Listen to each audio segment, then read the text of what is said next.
En aquel tiempo designó el Señor otros 72 y los mandó delante de él, de dos en dos, a todos los pueblos y lugares a donde pensaba ir él.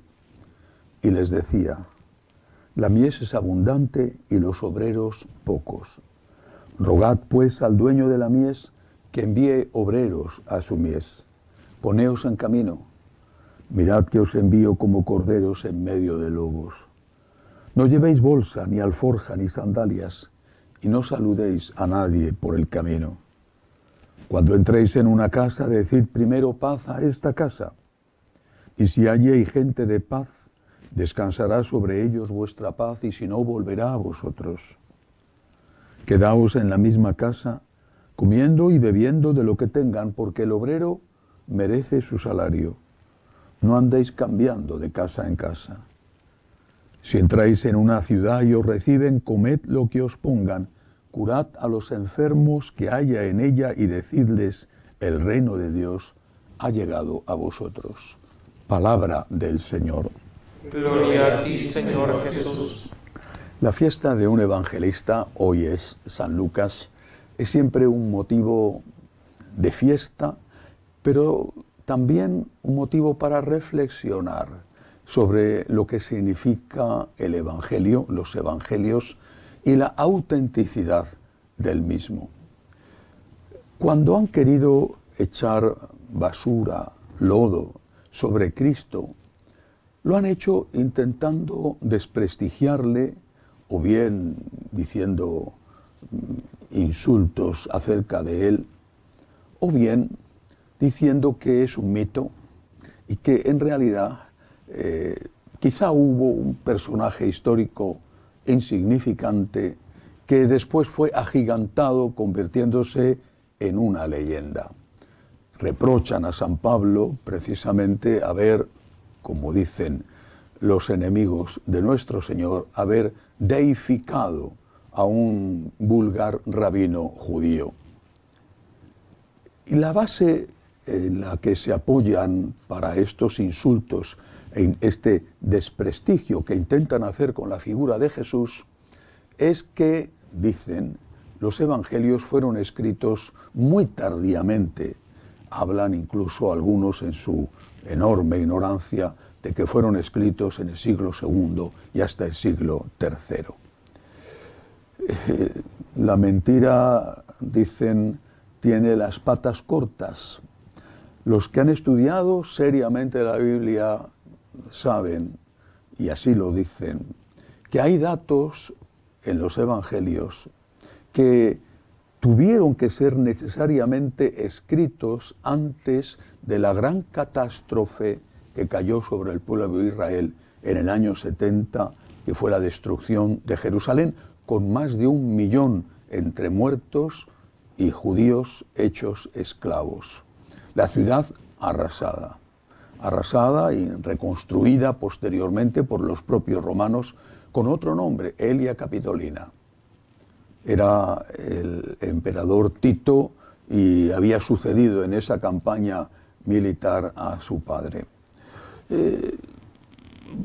Si hubiera sido el Evangelio escrito posteriormente a este trágico acontecimiento, pues seguramente habrían hecho referencia a él, porque estaba en boca de todos los judíos que habían sobrevivido.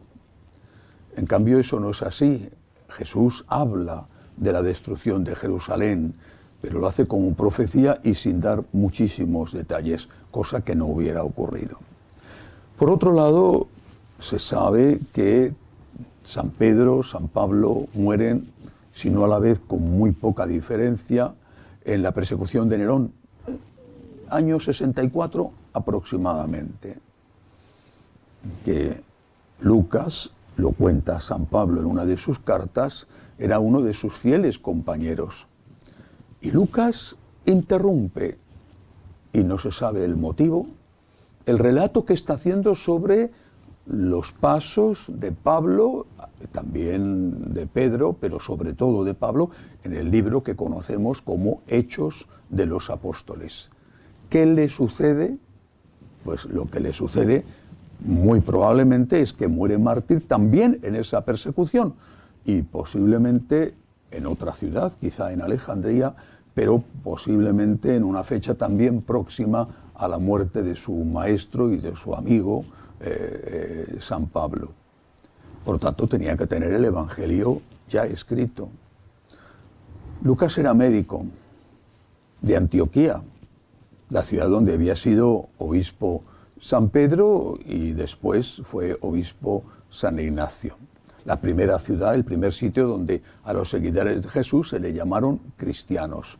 Médico pagano de Antioquía, no era judío.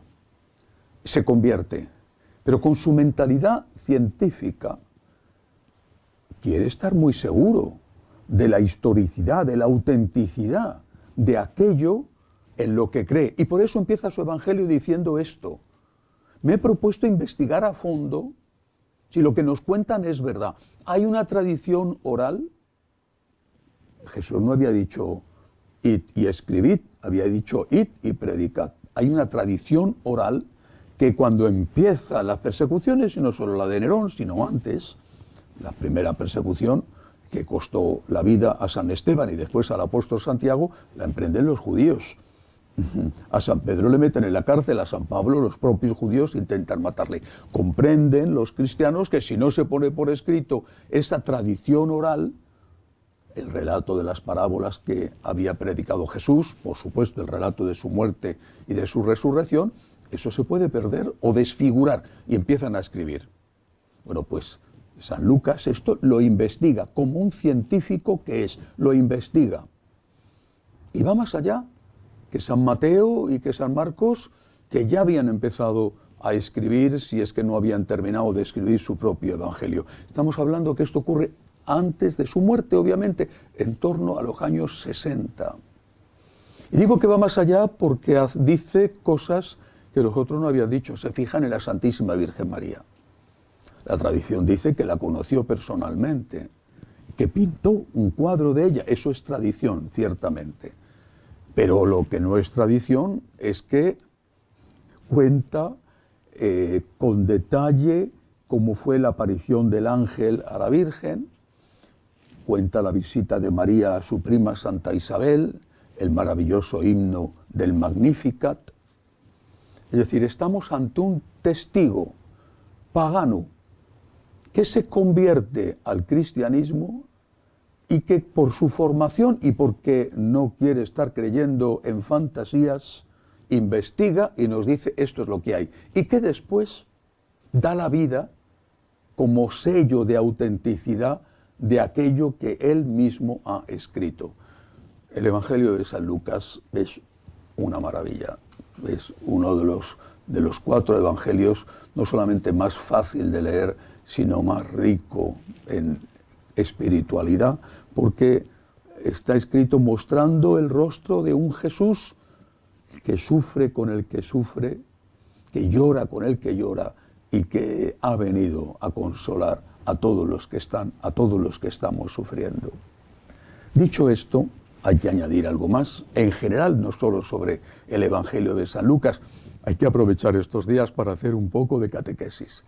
Pero hay que añadir algo más. La palabra, el Evangelio, es palabra de Dios, no es palabra de San Lucas, de San Mateo, de San Pablo, es palabra de Dios. Un no creyente, por supuesto que no creerá en esto, lógico. Pero un creyente que no cree en esto ha dejado de ser creyente. Se ha convertido en otra cosa, pero no en un creyente, o al menos no en un creyente cristiano. Es palabra de Dios. ¿Y eso qué significa? Que no podemos cambiarla, que no podemos cortar lo que no nos gusta, lo que no nos conviene, lo que no le gusta al mundo. No podemos hacerlo.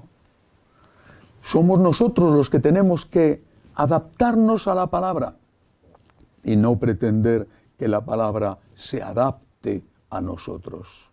Somos nosotros los que tenemos que reflejar nuestra vida en la palabra y no pretender que la palabra diga lo que nos interesa para seguir viviendo nuestra vida como si Dios no existiera. Es de Jesús esta frase: dichosos los que escuchan la palabra y la llevan a la práctica. No el que dice Señor, Señor, sino el que hace la voluntad de mi Padre, ese me ama. ¿Quiénes son mi madre y mis hermanos? Mi madre y mis hermanos son los que escuchan la palabra de Dios y la practican. Eso es lo que tenemos que hacer. En lugar de discernir tanto y discutir tanto, lo que tenemos que hacer es leer lo que hay, que es bastante evidente y bastante claro. Por ejemplo, cuando el Señor dice: el que se divorcia de su mujer y se casa con otra comete adulterio contra la primera. Me parece bastante evidente y bastante claro. Pues bien, lo que tenemos que hacer es escuchar la palabra e intentar practicarla. Y si algo o mucho de lo que nos enseña Jesús no somos capaces de practicarlo, pues para eso está el Dios de la misericordia, para pedir humildemente perdón, para suplicar que el Señor nos perdone, tener un propósito de enmienda y luchar para que eso de lo que hemos pedido perdón no vuelva a ocurrir. Demos gracias a Dios por los que transmitieron íntegro el mensaje de Jesús y pidámosle al Señor que esa fidelidad al mensaje esté siempre en la Iglesia y en cada uno de nosotros, sus hijos. Que así sea.